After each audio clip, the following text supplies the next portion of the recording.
सब नए कपड़े पहनकर खुश थे, मगर एक बच्चा ऐसा था जिसकी ईद सबसे अलग थी। कहानी। एक गांव में ईद का दिन था। हर तरफ खुशी, हंसी और बच्चों की आवाज़ें गूंज रही थीं। कोई नए कपड़े दिखा रहा था, कोई ईदी गिन रहा था और कोई मिठाइयों में मसरूफ़ था। मगर इसी गांव के एक कोने में एक छोटा सा बच्चा खामोश बैठा था। उसके पास ना नए कपड़े थे, ना जूते, ना ही ईदी, लेकिन उसके चेहरे पर अजीब सा सुकून था। लोगों ने पूछा, बेटा तुम उदास क्यों नहीं हो? आज तो ईद है। वो मुस्कुराया और आहिस्ता से बोला, मैं उदास क्यों हूँ? मैंने आज फजर की नमाज पढ़ी, अल्लाह से दुआ मांगी और मुझे यकीन है कि अल्लाह मेरे साथ है। ये सुनकर सब खामोश हो गए।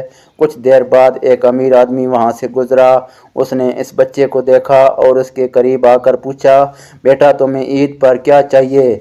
बच्चे ने जवाब दिया, मुझे कुछ नहीं चाहिए।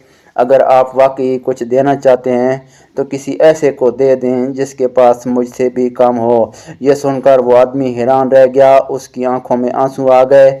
उसने सोचा, जिसके पास कुछ नहीं वो भी शुक्र कर रहा है और हम सब कुछ होने के बावजूद भी नाशुक्रे हैं। इस लम्हे से उसने फैसला किया कि वो अपनी ईद दूसरों के साथ बांटेगा और फिर उस दिन पूरे गांव में सिर्फ खुशियां ही नहीं बल्कि मोहब्बत भी फैल गई।